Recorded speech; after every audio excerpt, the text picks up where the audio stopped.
Oh God, they did a cover of Toss a Coin to Your Witcher. Oh.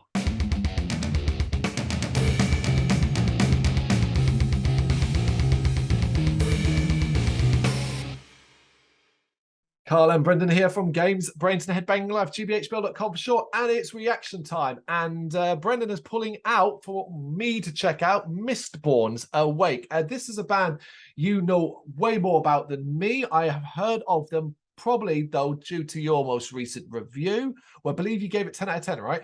I did indeed. I gave it 10 out of 10.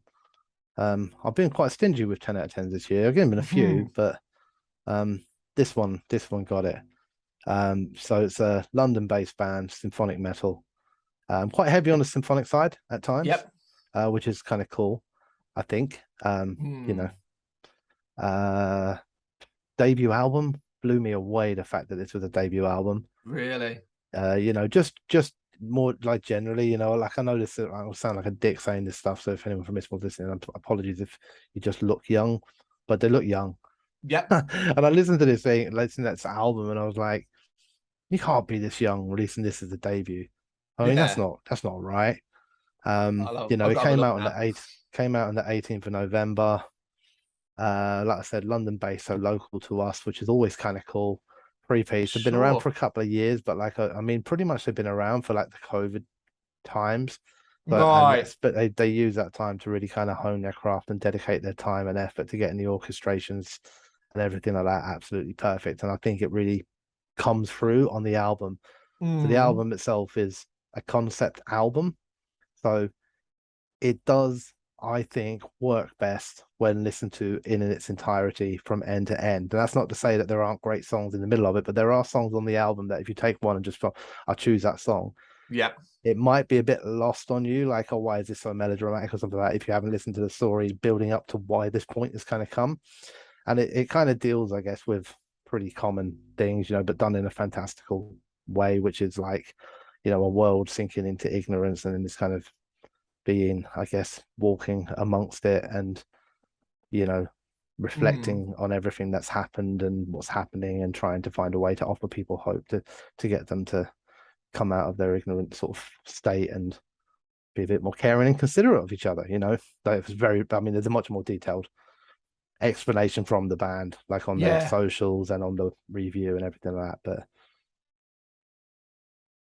yeah, so I mean, I listened to it. It was one of those instant things with me, like, you know, when you listen to an album and like, a few songs in, and I'm like, and let's say something turns here, like this is a 10 out of 10, like, you know, really? You know, within a few songs, and then like it just improved and improved, even more so as it got on. I was blown away by it. You know, we listened to a lot of stuff. We listened to a lot of debuts, and there's some great music out there from great bands. But I felt that this was one of the most professionally put together albums I ever heard. And if somebody had turned around to me and said this had been done by, you know, a band with a 30-year career behind them and 15 albums, I would have believed it. Really? I think. Ooh. Well, if you're not excited to hear this song, then as much as I am, then yeah, you ain't listening. I'm stoked. You built this up. Yeah, this better be special. Can only go one way from here. 3, 2, 1, go.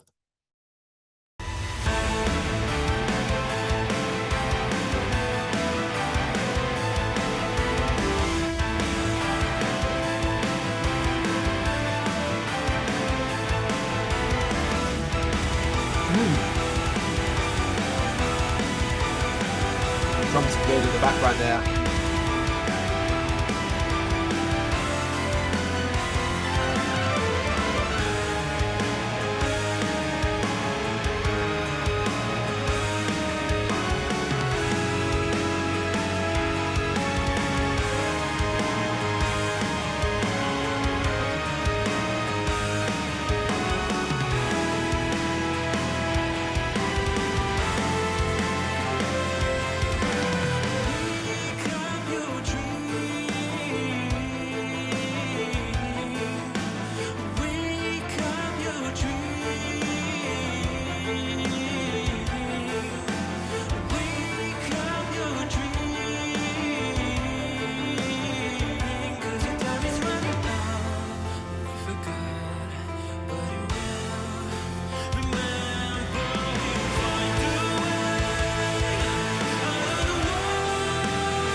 symphonic stuff there in the background is so good.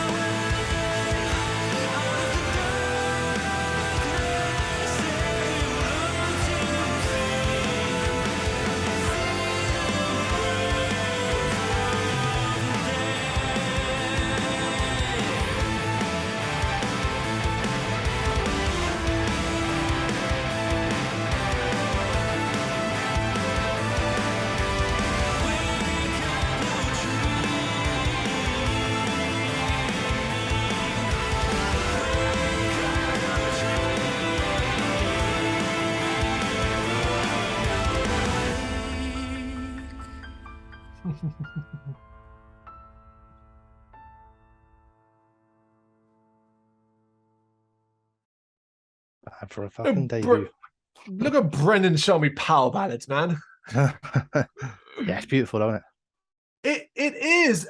You know, so I don't know, maybe it's an old age thing. Maybe I'm, like you said previously, maybe we're just broken these days. But you know how refreshing it felt for me to hear a symphonic metal track that didn't resort to growls and grunts and screaming. You know, basically when you hear symphonic, how many 99% of the time it feels like it's symphonic death metal, other than being one of the big bands, the likes of Nightwish and so on, doing their stuff. But mostly it's like we do symphonic stuff, but we're a death metal band. And that's cool because there are obviously spectacular bands doing that.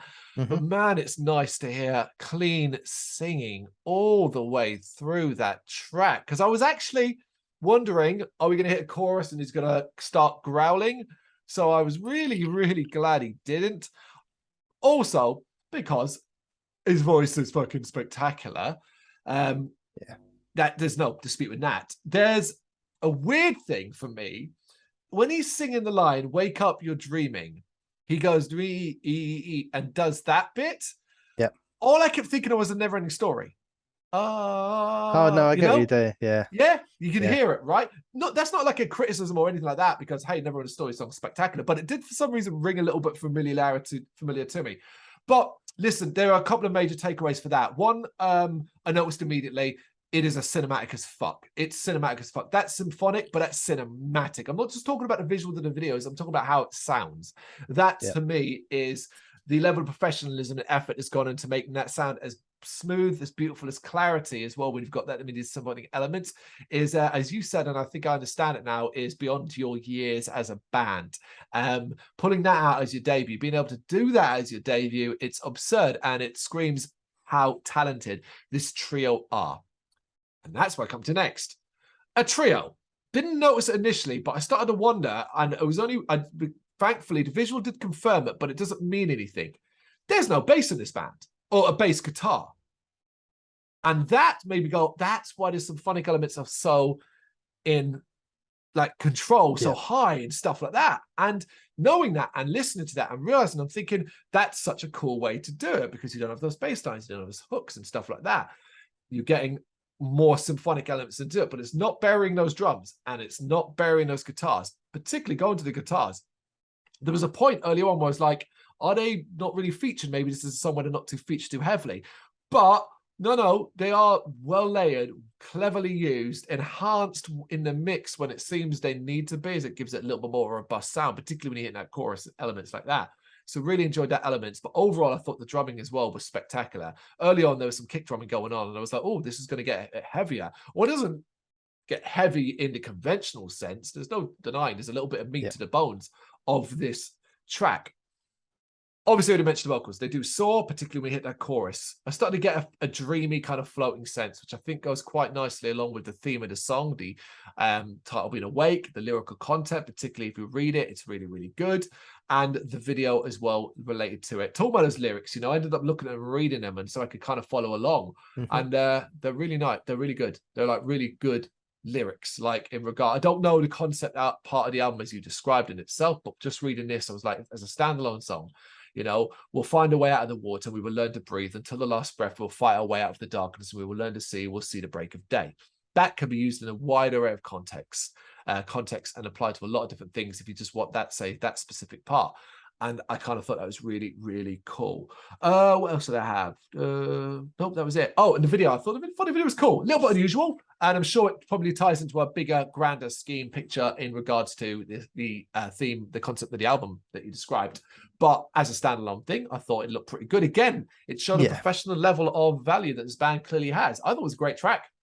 Yeah, I think it's great. I do think, like I said at the beginning, as much as impact as it has, it's a very good standalone song. It really is. It's a very good standalone song, but its impact is like doubled or tripled or more when you listen to it in the flow of the album. And actually, as well, if you like, I know, like, we're both, reading the lyrics and take some meaning out of them and that, because then obviously the great thing about it being a concept is like it's almost like reading a short story to a degree, where you can. So this is like, the next chapter of the story. So, I don't know. I think, you obviously know what I think about it. I gave it 10 out of 10. I think it's phenomenal. I enjoy it, listen to it a lot. I think same things that you said, I love the orchestration and the symphonic side of it. I love how and I think there are songs where the guitar is more elevated and the drums are more elevated. And then there are songs, actually, there's even songs in it where it's just a singer and a piano. So you get a wide range of what the band can kind of do.